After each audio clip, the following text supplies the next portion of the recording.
Hi everyone, welcome back to my channel. I hope you're all doing super well. So welcome to today's video. Today we're going to be talking about what happened to 16-year-old Susana Morales. I honestly believe this is my most highly requested case. My Instagram DMs and my TikTok comments were just filled with people asking me to talk about Susana and to bring awareness. And I honestly just wanted to thank you guys for always letting me know about these lesser known cases because honestly, Susana's case has very little coverage. If it wasn't for you guys, I would have never known that any of this had happened. And that's what I wanted my channel to be about. I mainly wanted to cover lesser known cases and help bring awareness to the people that need it. So this is an example of one of those cases. This is still an ongoing investigation, so I'm sure more information will come out in the next few months. So if you guys want me to make a part 2 video on this, I can definitely do that. But yeah, that's pretty much what we're going to be talking about in today's video. Thank you guys again so much for being here and for being such amazing members of La Familia. I know a lot of people have been asking about the podcast and it's coming very soon. I will let you guys know as soon as it launches. You guys can watch the video version on the Past Your Bedtime YouTube channel, or you can listen to the audio version on all podcast streaming platforms. So I will let you guys know as soon as that is out there. But thank you guys again for helping make this podcast possible. But all right, that's pretty much all I have to say. Thank you guys again so much for being here, and let's jump right into today's video.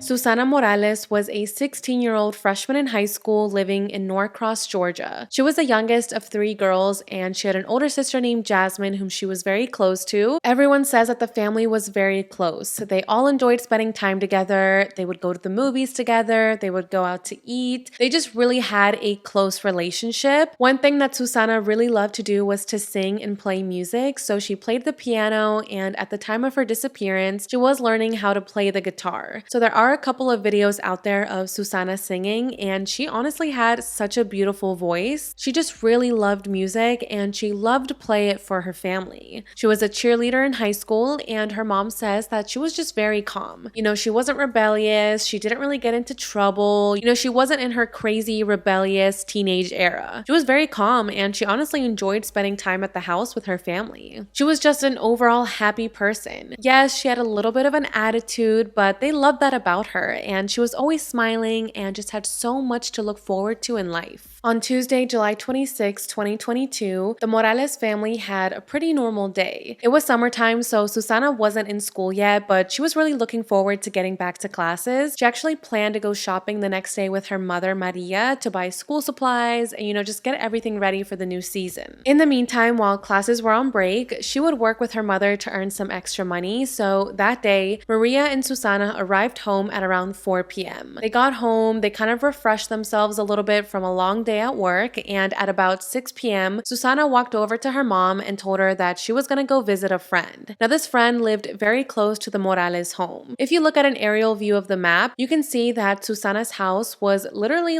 right behind the Sterling Glen apartments, which is where the friend lived. This was a quick 6 to 10 minute walk, and it was a walk that Susana had done many times. This was a very good friend of hers, so it wasn't uncommon for Susana to go visit the friend walking and vice versa. Maria agreed to let her daughter go visit her friend, so at about 6 p.m., Susana left the house on foot and started making her way to the Sterling Glen apartments. About 6 minutes later, Maria texted Susana asking her if she had finally arrived. Susana said that yes, she was at her friend's house and that she would be home later that night. Susana was at this friend's house for a couple of hours, and at around 9:40 p.m., she texted her mother Maria and told her that she was on her way home. Now again, this was just a short walk, so it should have taken Susana about 10 minutes to get home. However, 10 minutes after that text message was sent, Susana was still not home. Maria called her to see if, maybe something had happened, maybe she needed a ride home and didn't want to walk. No, she just wanted to get an update on the situation, so she called her daughter, but Susana never picked up the phone. The family continued to wait and wait, but as the night continued to progress, there was no sign of Susana. Susana. Now, at this point, I don't know if the family was thinking that something bad had happened, or maybe they thought that she had,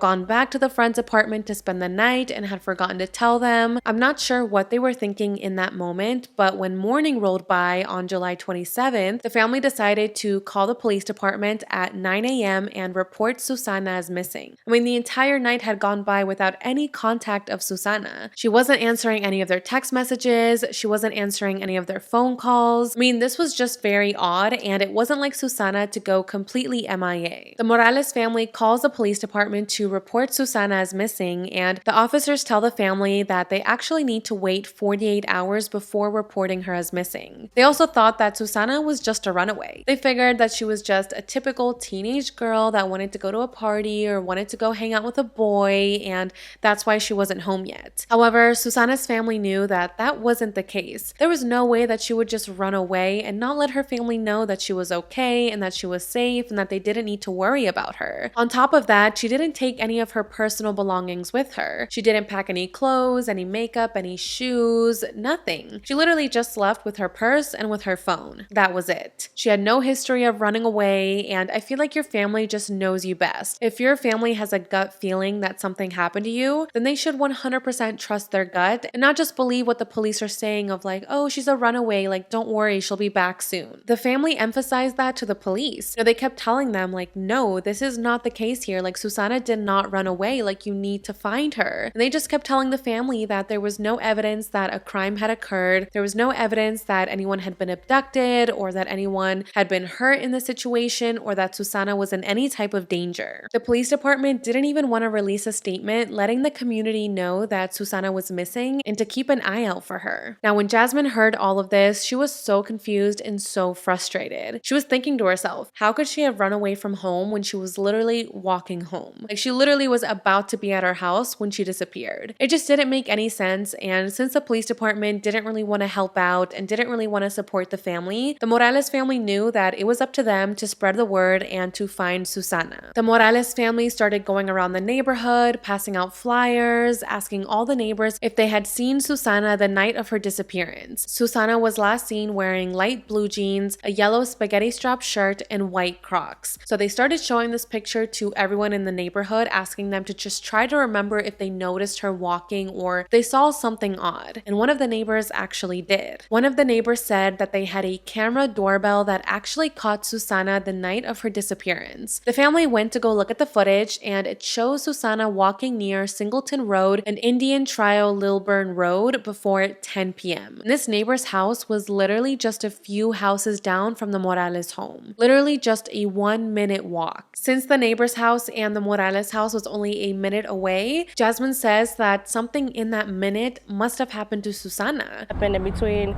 the place that we got the camera footage from and our neighborhood, and that's like a minute apart.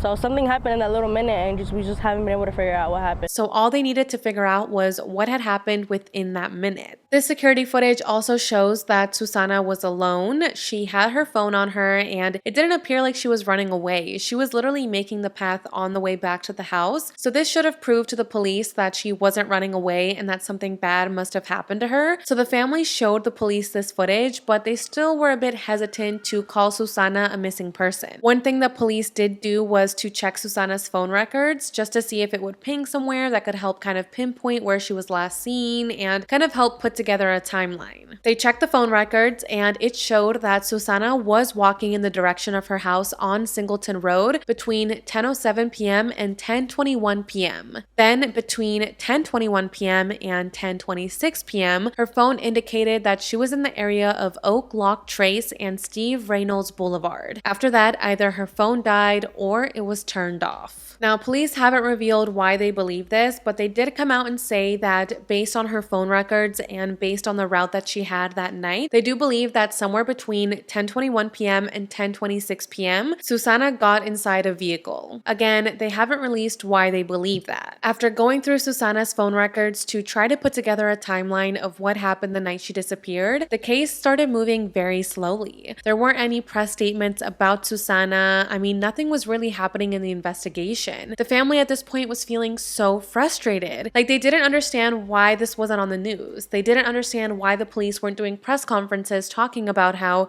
a 16-year-old girl is missing.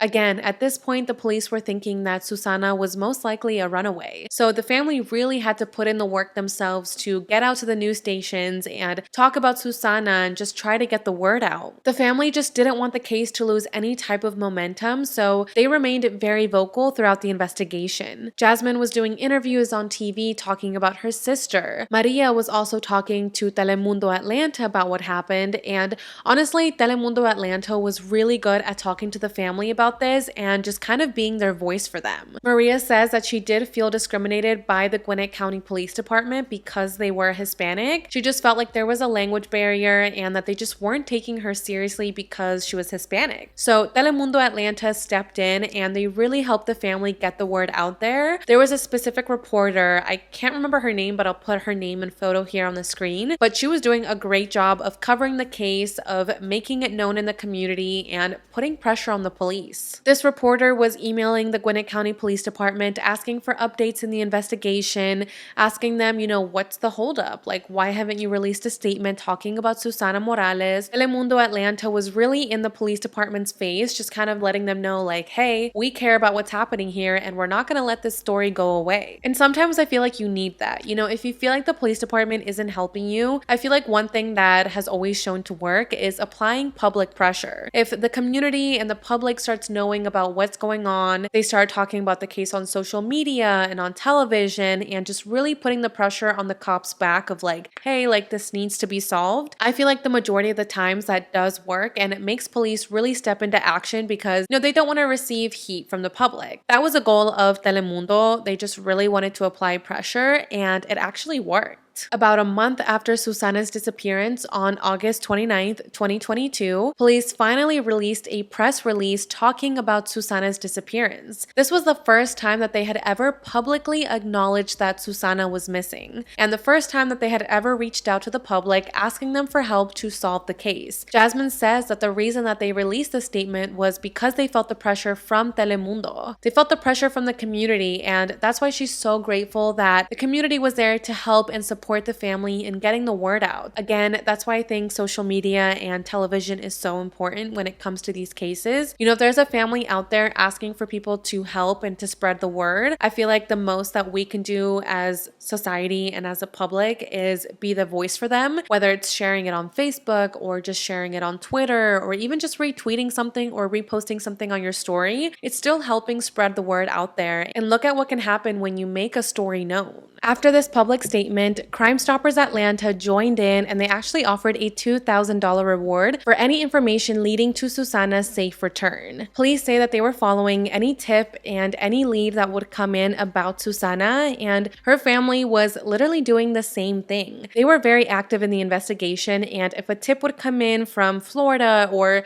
from South Carolina or any out of state, the family would literally drive to that location, follow up with the lead in person, and they were willing to do whatever it took just to find the truth and to find Susana. Jasmine said that this was very frustrating because she was doing everything that she could to follow up on leads, and she was driving out of state and was organizing rallies. All she wanted was to find out where her sister was. That way she could get inside her car, drive there, and get her sister. It's frustration of not knowing where she is, not knowing anything, Like all I ask sometimes is just I just want to know where she's at so I can get her. It would just randomly hit her like, wow, my sister is actually missing. She would constantly be checking Susana's Instagram and her TikTok to see if her followers would change. If she was following only 100 people and then one day it would go to 101, then that would mean that Susana was active and had just recently followed someone. So she was constantly checking Susana's social media to see if anything would change, but it never did. Family and friends of Susana would do walks together, holding up posters, talking about her disappearance, and her family was asking the public that if anyone saw someone that looked like Susana, to just take a picture of that person and send it into the family and to the police as soon as possible. That way they could follow up and see if this person was actually Susana. Even months into her disappearance, the police were still sure that Susana was probably a runaway and that nothing bad had actually happened to her. However, a spokesperson for the police department did come forward and they said, regardless of whether a missing missing person is considered a runaway or not, detectives still follow up on every single case and they still work on every single lead. Detectives were interested in speaking to anyone who could provide information about Susana's disappearance. However, even after the press release that they did and after all of these rallies and TV interviews and everything going on, the case was still moving slowly,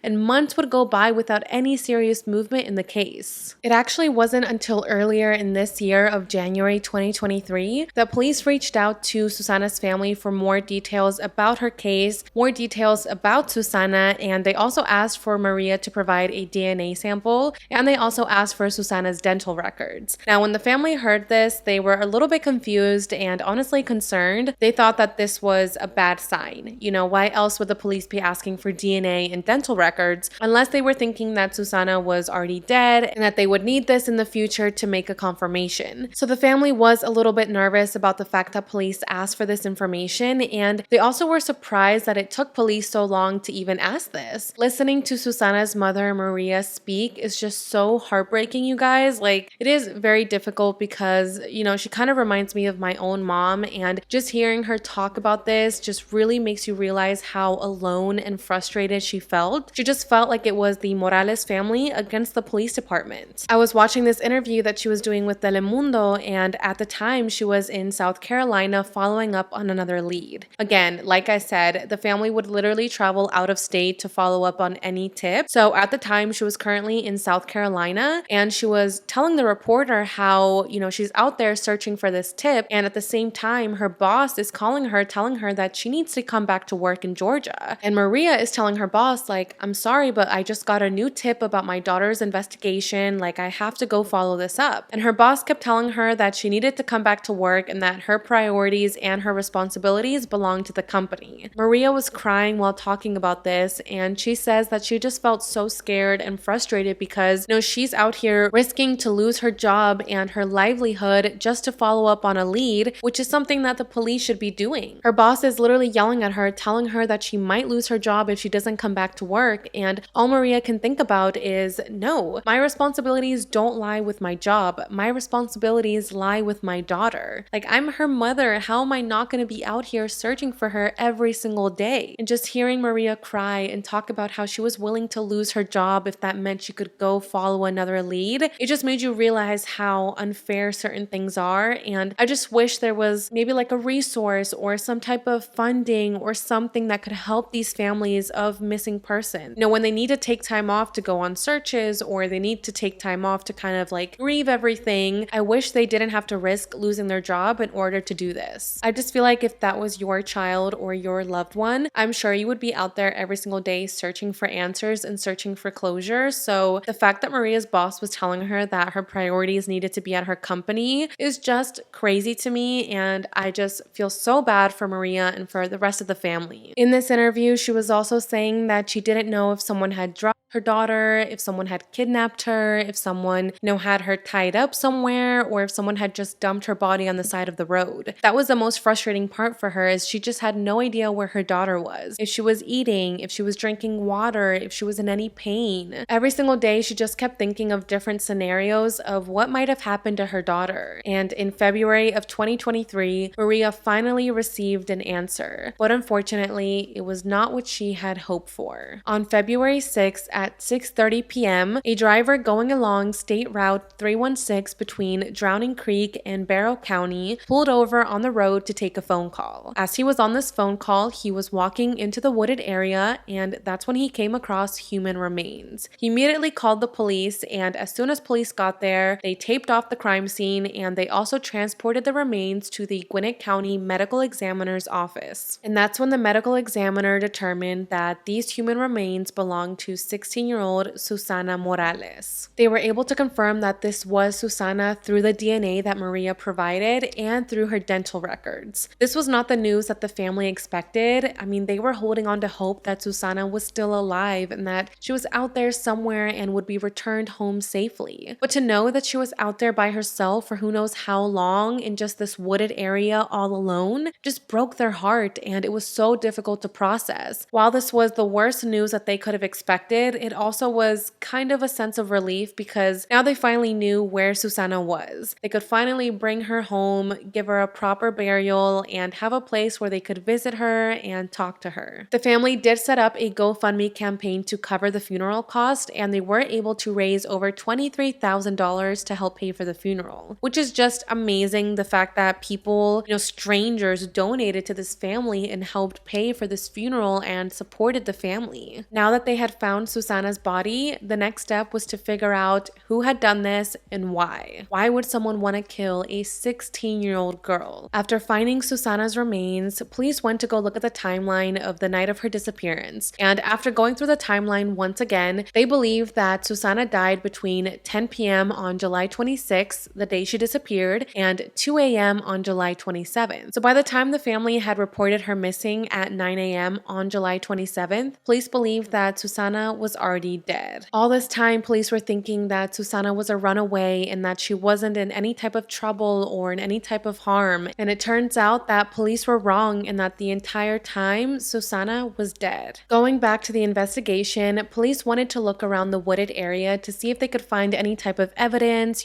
maybe they could find some type of clue that could help kind of put together the puzzle pieces of what happened to Susana and how her body got there. So they're looking around the wooded area, and that's when they come across a handgun. This handgun was on the ground just a couple of feet away from Susana's body. Police grabbed the weapon, and when they checked the serial number, it came back as belonging to 22-year-old Miles Bryant. And the craziest part is that Bryant was a police officer. He worked for the Doraville Police Department, and when the Gwinnett County Police Department saw that another police officer's gun was found near the body of a 16-year-old girl, they were so confused and they didn't understand what this meant. But I mean, what are the odds that this guy's gun was found just a couple of feet away from her body? It just can't be a coincidence. Police were determined to find the truth, so they started digging deeper into Miles Bryant, and that's when they discovered that he had reported his gun stolen on the same day that Susana was reported missing. In this report, he says that he accidentally left his truck door unlocked, and that's how someone was able to get inside his truck and steal his weapon, steal his military ID, and steal his wallet, which had all of his debit and credit cards inside. Now, Miles Bryant reported his weapon stolen at 11 a.m. on July 27th, just 2 hours after Susana's family had reported her missing to the Gwinnett County Police Department. What are the odds that the day Susana was reported missing, this guy reports his gun as stolen? To add to that factor, police started looking into where Bryant lived, and that's when they discovered that Bryant lived in the same apartment as Susana's friend. Remember, the night that she disappeared, she went to go visit her friend at the Sterling Glen Apartments. Well, it turns out that Bryant lived in those same apartments, and he also worked as a courtesy security officer for the building. So now, not only is his weapon found near the body, but now it turns out that he literally lived at the location where Susana was last seen. After discovering all of this information, police started following Bryant and they started watching him closely. They wanted to see if he would show any type of odd behavior or if maybe, he would do something that would show to them that he was actually involved in Susana's murder. So let's quickly talk about Miles Bryant. Bryant had been a sworn sheriff's deputy in Forsyth County from March 2020 to May 2021. A few months later, in September of 2021, Bryant began his career at the Doraville Police Department, and he had been working there until the day that Susana's body was found in February of 2023. So he had been working for law enforcement for some time now. After following Bryant for a few days and digging up more information about him, the Gwinnett County Police Department issued an arrest warrant for Miles Bryant. In the warrant application, officials alleged that Bryant, who at the time was working as a Doraville Police Department, lived close to where Susana was reported missing and that he dumped her body in the woods. They also went to his house and they did collect a bedsheet from his car before taking his personal car and his patrol car into custody. Bryant was detained, and then a few days later, on February 13th, Miles Bryant was charged with concealing the death of 16-year-old Susana Morales, and they also accused him of filing a false report. Now, the reason they accused him of filing a false report is because he states that his gun was stolen, which police now know was not true. Now, at this time, detectives have not revealed if Susana was sexually assaulted or if she was raped, but they do say that it is a possibility. Her cause of death has not been revealed yet, but detectives say that there is no indication that she was shot, so they don't believe that Bryant's weapon was part of the murder. They honestly think that he might have just lost it or accidentally dropped it as he was trying to flee the scene. So they're not sure how Susana actually died, but there is no indication of her being shot, and they do know that she did die at the hands of Miles Bryant. When the police department did a press conference talking about this new discovery, they were talking about how this is such an unspeakable tragedy and that this affects the community, and it also affects the law enforcement community because this vicious crime was literally committed by a police officer. So it just makes them angry to know that one of their own did something so evil and so vile, and detectives say that they're determined to figure out what actually happened and to make sure that justice is served. So this is what police think happened to Susana Morales. On the night of July 26, 2022, Susana did text her mom at 9:40 p.m. letting her know that she was on her way home, which we already knew. Then somewhere between 10 p.m. and 10:30 p.m., detectives believe that Susana encountered Bryant and then somehow he got her to get inside his vehicle. After that, we don't really know what happened, but police do believe that Susana died somewhere between 10 p.m. on July 26th and 2 a.m. on July 27th. Now, a lot of people wonder if Bryant and Susana knew each other and that's how they had a connection, but at this time, police have said that they haven't been able to find any type of information that would indicate that Bryant and Susana had any type of relationship. Susana's family has also come out and said that they have no idea who Miles Bryant is and that they honestly believe that this was stranger on stranger crime. Like, they don't believe that Susana knew about Miles, but since he did live in that apartment complex as Susana's friend, maybe he had seen her coming around a couple of times and was watching her, following her, and had planned this abduction. On the other hand, police also say that it is a possibility that this was just a random attack, that Bryant had never seen Susana before, but on that specific night, he saw Susana walking home alone and decided to take advantage of her. Police also said that it is possible that Bryant used his power as a police officer to lure Susana. He did have his own patrol car that he would take home with him, so maybe he saw that Susana was walking by herself and he decided to use his cop car and use his badge and his police uniform to approach Susana. Maybe he told her, "Hey, I'm a cop, do you need a ride home?" Or, just somehow used his power as a police officer to get Susana to get inside his car. Now, police haven't been able to confirm that theory, but they do say that that is a possibility. Susana would often go to that apartment building to visit her friend, so it's not entirely impossible to think that maybe Brian had seen her around there a couple of times and decided to follow her home that night,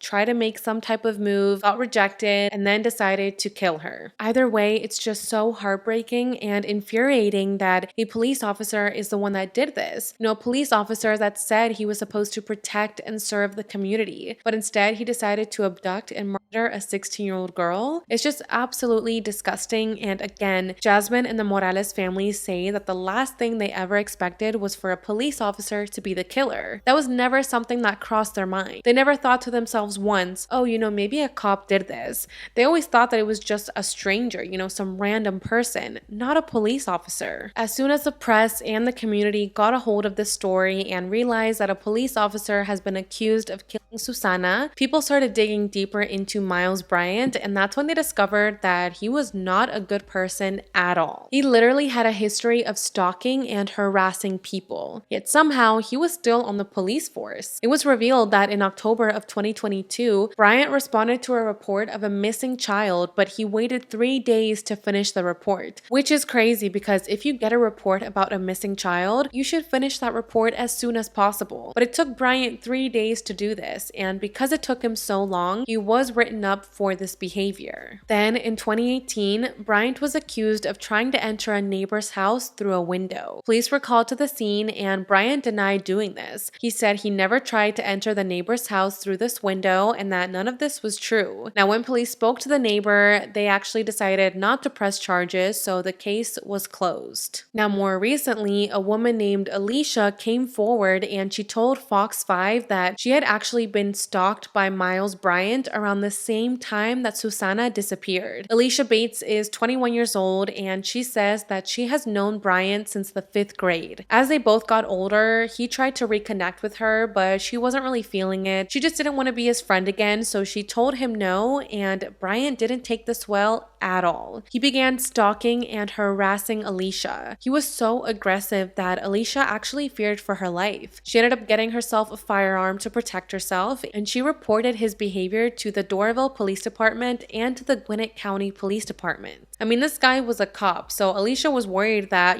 because he was a cop, nothing was going to be done. One day when Alicia wasn't at her apartment, Bryant actually tried to break in. Thankfully, her neighbor did have ring camera footage, and once Alicia was looking through the footage, she realized that this guy trying to break into her house was Bryant. And this footage is so chilling and it's so scary to watch because in the footage, you can see Bryant lurking around her apartment, trying to open the door and tugging on the doorknob. He was wearing a hoodie, so he was definitely trying to hide his identity. He was trying to break into the apartment, but thankfully Alicia wasn't home at the time and he wasn't able to break in. Again, she reported this to the Doraville Police Department, but nothing was really done about it. After her report, police did launch an administrative investigation into Miles Bryant, and they said that they spoke to Bryant about this behavior, about how he was stalking and harassing Alicia, and how he had literally tried to break into her apartment. And they say that after they had this conversation with Bryant, this behavior stopped. So they didn't fire him, they didn't punish him, they literally just spoke to him and that was it. And the Gwinnett County Police Department says that now that Bryant has been arrested for murdering Susana Morales, they are going to reopen Alicia's case. Now, when Alicia heard that her stalker had been arrested for murdering a 16-year-old girl, she was so shocked and so frightened. I mean, she says that this could have been her. Miles was literally stalking her and trying to break into her apartment and was obsessed with her. So to know that this guy had killed a teenage girl just really made her feel sick to her stomach, and she just feels like both police departments really dropped the ball on this. If the Doraville Police Department and the Gwinnett County Police Department had taken her report seriously from the start, Bryant would have been arrested, he would have been punished for this, and maybe Susana would still be alive today. She believes that because he was a police officer, his behavior was not taken seriously, and it was just kind of swept under the rug. To this day, she has nightmares about all the times that Bryant was stalking her, and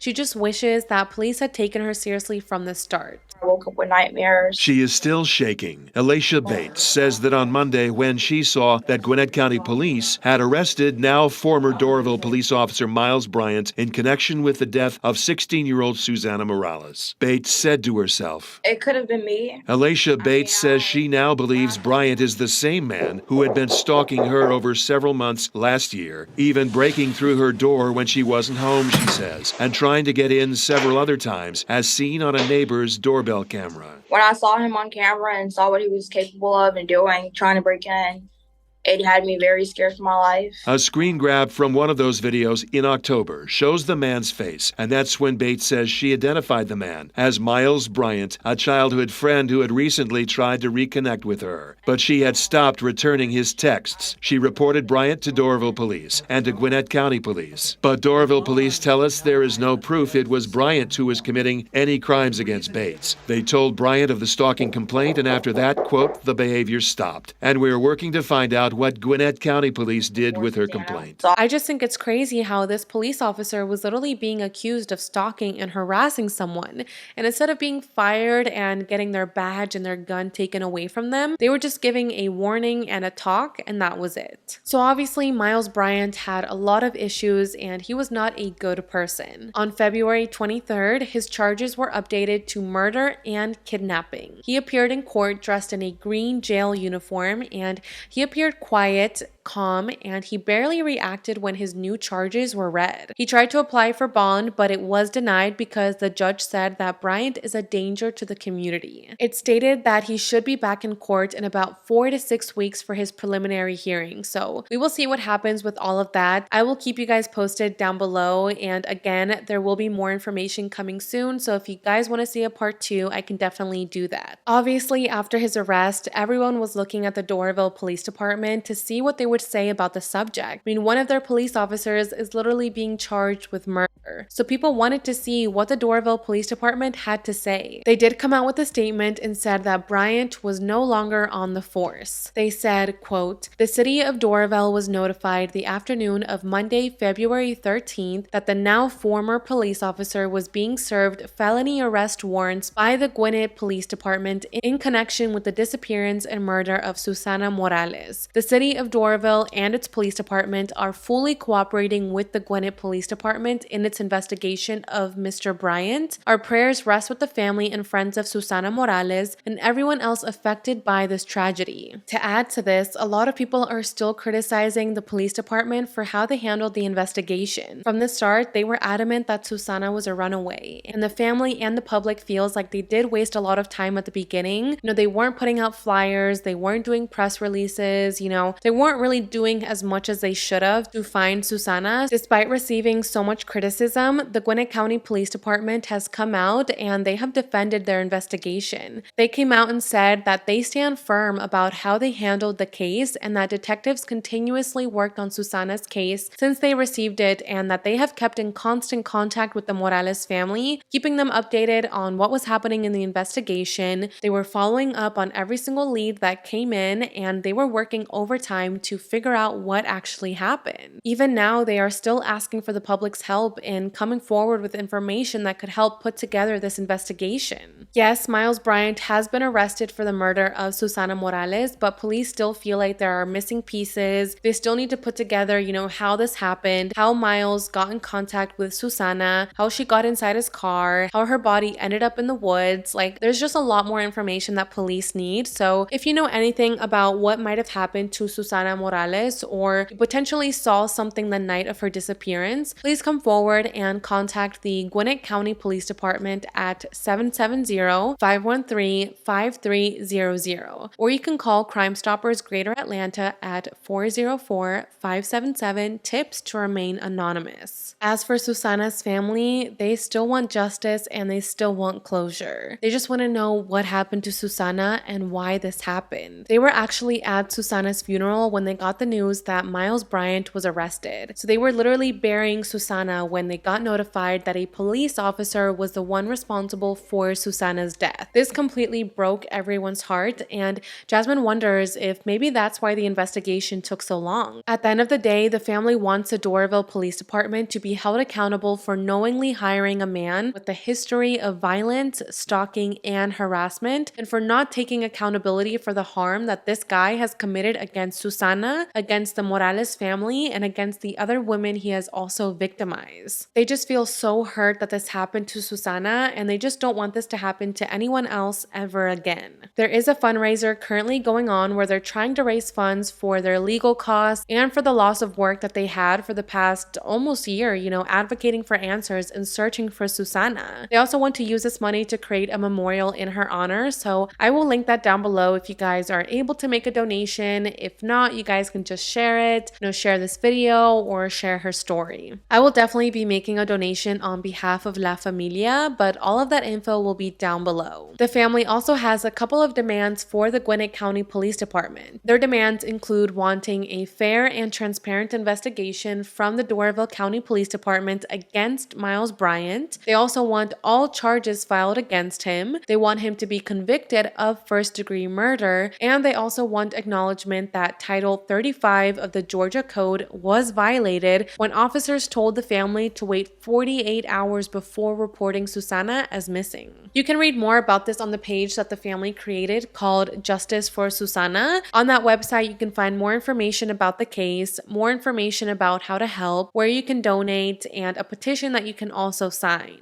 I just really hate that the police department told the family that they needed to wait 48 hours before reporting Susana as missing. So frustrating when police say that, because if that was their kid and their kid was missing, I 100% know that they would not wait 48 hours before searching for them. So it's not fair that to other families they get to say that, and that they just completely ignored the Morales family and told them, oh, she's a runaway, I'm sure she's fine. When in reality, she was dead this entire time. The family wants Susana to be remembered for the kind soul that she was. She was always smiling, she was sweet, and she was just so kind. Jasmine says, quote, "As for Bryant, he doesn't know what's coming for him. I promise that everything comes to play and that we will know everything soon. soon. Everybody is going to get what they deserve at the end of the day. If not here, then up there. My sister was just trying to come home that night, but unfortunately, she didn't make it. And with that, that is all we know about what happened to 16-year-old Susana Morales. This beautiful young girl had so much to live for. She had her entire life ahead of her, and some man just took this all away from her. There's this song in Spanish called Canción de Miedo. I believe it translates to Song of Fear. And one of the lines in this song says, Si algún día un fulano te apaga los ojos y toca una, respondemos todas. Which means if one day a man closes your eyes and touches one of us, we all respond. And hearing that song always makes me cry, and this case reminds me of those lyrics. Some stupid man closed Susana's eyes, and it's up to us to keep talking about this and do whatever we can to make sure that Susana gets the justice that she deserves. We can't let this go unnoticed, so please share Susana's story, share her flyer on Instagram, share the interviews. Just make sure that this case doesn't lose momentum and that people don't forget about who Susana Morales was. But alright, you guys, that is pretty much all the information that I have for today's video. Thank you guys again so much for being here and for listening to Susana's case. I truly appreciate all the support that you guys give this channel, and if there's ever any other cases that you guys would like me to cover, make sure to comment it down below so I can add it to my list. But alright, thank you guys again so much for being here, and I will see you guys in my next video. Bye guys!